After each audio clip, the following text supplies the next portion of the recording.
आज मैं आपके लिए लेके लाया हूँ 12th के लिए रिसीप्ट्स एंड पेमेंट्स अकाउंट्स। अब ये रिसीप्ट्स एंड पेमेंट्स अकाउंट्स क्या होता है, थोड़ा सा मैं इसके बारे में आपको बता देता हूँ। कुछ ऑर्गेनाइजेशन ऐसी होती हैं जो नॉन प्रॉफिटेबल होती हैं, जो ऑर्गेनाइजेशन होती है वो ऑर्गेनाइजेशन रिसीप्ट और पेमेंट्स अकाउंट बनाती है। अब उनमें कौन कौन से होते हैं? जो नॉन प्रॉफिटेबल इंस्टीट्यूट ऑर्गेनाइजेशन होती हैं वो अपना रिसीप्ट और पेमेंट अकाउंट्स बनाती हैं। जो उनमें से कौन कौन सी होती हैं, जैसे क्लब्स होते हैं, चैम्बर ऑफ कॉमर्स हो गया, निजी विद्यालय हो गए, महाविद्यालय हो गए, ठीक है। इस तरीके की जो संस्थाएं होती हैं, जो ऑर्गेनाइजेशंस होती हैं, वो अपना रिसीप्ट और पेमेंट्स अकाउंट बनाती है।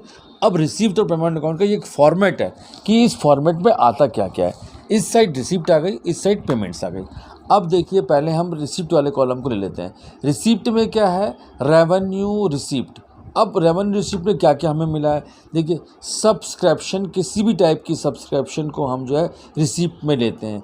जर्नल डोनेशन, अगर कोई डोनेशन कर रहा है तो हम उसे जर्नल डोनेशन को भी रिसीप्ट में ही इंटरटेन करते हैं। उसके बाद आ गया इंट्रेंस फीस। कोई फीस भी हमारी जो है वो रिसिप्ट में ही आती है। जनरल ग्रांट, कोई हमें सामान्य ग्रांट गवर्नमेंट से मिली है या किसी ने हमने किसी से ली है तो वो ग्रांट भी हमारी इस साइड में आती है। उसके बाद आया प्रोसीड्स फ्रॉम एंटरटेनमेंट, जो कुछ भी हमने एंटरटेनमेंट किया है उसके अगेंस्ट में हमें जो गेन हुआ है वो भी रिसिप्ट में आ गया। इंटरेस्ट ऑन डिविडेंड रिसीव्ड, कोई भी इंटरेस्ट, किसी टाइप का भी इंटरेस्ट जो डिविडेंड से मिला है वो हमने यहाँ पर हमारा इस साइड में आ गया। इनकम फ्रॉम लेक्चरर, अगर हमने कोई इनकम लेक्चर्स दिया, किसी को समझाया है, तो उस लेक्चर की इनकम को भी हम इसी साइड में लेंगे, रिसिप्ट में लेंगे। रेंट जो हमारा आ रहा है वो रेंट रिसिप्ट हम कर रहे हैं, वो भी रिसिप्ट में आ जाएगी। सेल्स ऑफ ओल्ड न्यूज़पेपर और स्क्रैप्स, कोई हमने सेल्स करी, बेच दिया है न्यूज़पेपर, पुराना न्यूज़पेपर था उसको बेचा है, या कोई स्क्रैप्स को बेचा है, वो इस तरीके से। और सन्ड्री रिसिप्ट, यानी सन्ड्री, कोई भी एक्सपेंसेस, कोई भी सन्ड्री जो रिसिप्ट होती है का है वो हम इस साइड में दिखाते हैं। अब सन्ड्री का रिसिप्ट का भी हो सकते हैं और इसमें हमारे सन्ड्री डेटर्स भी हो सकते हैं। अगर हमने किसी से कुछ इसमें सामान बेचने का तो कुछ नहीं होता है, लेकिन फिर भी हम इसके अंदर सन्ड्री डेटर्स, सन्ड्री को रिसिप्ट कर सकते हैं। सन्ड्री यानी जनरल टाइप से भी हम किसी कोई अगर हमें कुछ दे रहा है तो हम उसे रिसिप्ट कर सकते हैं। अब आगे हमारी रेवेन्यू पेमेंट। रेवेन्यू पेमेंट में क्या होता है? जैसे अब एक खर्चा है हमारा, this is the all type of expenses. अब कौन कौन से एक्सपेंसेस फॉर्मेट में आते हैं? बाय प्रिंटिंग एंड स्टेशनरी, हम इसके अंदर लेते हैं।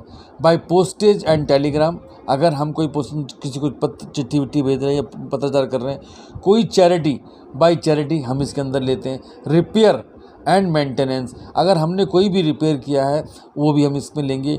न्यूज़पेपर एंड पीरियडिकल्स, न्यूज़पेपर को भी हम इसमें लेते हैं। मैगज़ीन, अगर हमने कोई खरीदी, पत्रिका खरीदी है या कोई पत्रिका छपवाई है हमने एनजीओ ने, तो वो इस तरीके से हम करते हैं। सैलरी देते हैं या ऑनोरियम देते हैं, दो ऑप्शन इसके अंदर आते हैं। नॉन प्रॉफिटेबल संस्था में हम ऑनोरियम ही ज़्यादा करके यूज़ करते हैं, क्योंकि हम उसे ऑनोरियम वर्ड्स की यूज़ ज़्यादा करते हैं। सैलरी और ऑनोरियम दोनों वर्ड्स को यूज़ किया जाता है। एडवर्टीजमेंट, कोई विज्ञापन अगर हमने किया है तो वो इसमें आता है। बाई इंश्योरेंस, इंश्योरेंस अगर हमने कर रखा था वो। टेलीफोन चार्जेस, अगर कोई हमारे टेलीफोन चार्जेस हैं तो वो हम इसके अंदर ही लेंगे। रेंट पेड, अगर हमने कोई रेंट पेड किया है तो हम उसे रेंट को भी हम यहाँ पे दिखाएंगे। म्यूनिसिपल टैक्सेस, यानी कोई म्यूनिसिपल टैक्सेस अगर हमारे हैं तो वो भी हमारे इसी यहाँ पर आएंगे। बाय इंटरटेनमेंट एक्सपेंसेस, कोई हमने मनोरंजन संबंधित काम किया, एक्सपेंसेस किया है तो वो आएंगे। बाय गार्डनिंग, अगर हमने कोई गार्डनिंग की है या अपकीप ऑफ द लॉन्स, जो हमने सफाई वफाई कराई है वहाँ पर, उसको भी इस तरफ लेंगे। By conveyance and travellings, conveyance and travellings को भी हम इस तरीके इसी पार्ट में लेंगे। उसके बाद bye sundry expenses, sundry expenses वो होता है जो सामान्य खर्चे, अगर हमने किसी के, जिस तरह यहाँ रिसिप्ट था कि कोई सामान्य सन्ड्री टाइप की हमने कोई रिसिप्ट की तो यहाँ लिखा दिया, और सन्ड्री एक्सपेंसेस तो हमने यहाँ दिखा दिया। ऑफिस एक्सपेंसेस, ऑफिस एक्सपेंसेस जो कोई भी ऑफिस में खर्चा होता है वो हम इसके अंदर दिखाते हैं। और बाय मिसलेनियस एक्सपेंसेस और मिसलेनियस, कुछ रिसीप्ट्स ऐसी होती हैं जो कैपिटल के अंतर्गत आती हैं, यानी कैपिटल, यानी जो जब हम बैलेंस शीट बनाते हैं तो वहाँ पर कैपिटल जो हमारी होती है उसके टाइम पे जो वहाँ पे यूज़ की जाती है। अब उसमें जैसे इंडोमेंट फंड्स, ठीक है, उसके बाद उस इंडोमेंट्स फंड्स के बाद है लेगेसीज मतलब कोई भी विरासत में मिली हुई हमें जो संपत्ति होती है उसको हम इसके अंदर एंटरटेन करते हैं। उसके अलावा इंट्रेंस फीस, कोई वन टाइम इंट्रेंस फीस दे रहा है तो वो भी कैपिटलाइज हो जाती है। लाइफ मेंबरशिप फीस, वो ये भी इसके अंदर आती है। उसके बाद subscriptions for the specified purpose, ये भी इसके अंदर आता है।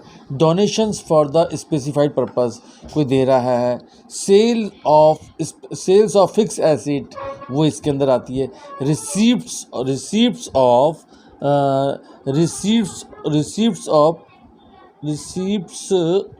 इसके बाद आ गया आपका receipts of accounts of special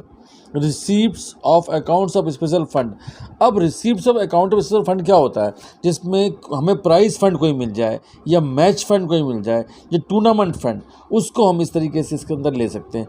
to interest on special fund, कोई इंटरेस्ट जो हमें कोई स्पेशल फंड के ऊपर आया हुआ है वो हम उसे कैपिटलाइज कर सकते हैं।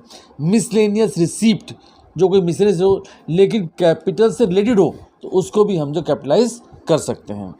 इसके अलावा ऐसे ही पेमेंट्स होती हैं जो कैपिटल पेमेंट होती है, यानी जो कैपिटल यानी बैलेंस शीट के अंदर कैपिटलाइज की जा सकती हैं। अब वो कौन कौन सी होती है, कोई हमने बाई बुक परचेज करी है, वो वन टाइम करिए, काफ़ी सारी बुक्स करिए वर्च करिए जो अपने काम के लिए उसे बाई बुक परचेज कर लिए। बिल्डिंग अगर हम कोई परचेज कर रहे हैं तो कैपिटलाइज हो जाएगी। उसके बाद बाई बिल्डिंग कंस्ट्रक्टेड, अगर हम कुछ कर रहे हैं तो बना रहे हैं बिल्डिंग को, कंस्ट्रक्ट कर रहे हैं तो वो भी हमारे वन टाइम जो है कैपिटलाइज हो जाएगी। स्पोर्ट्स इक्विपमेंट परचेज, अगर हमने कोई स्पोर्ट इक्विपमेंट परचेज किए हैं तो वो भी हमारे कैपिटलाइज पेमेंट के अंतर्गत आती हैं। Cost of lease hold land, यानी जो लीज एंड लैंड होती है वो भी हमारी जो है कैपिटलाइज आती है।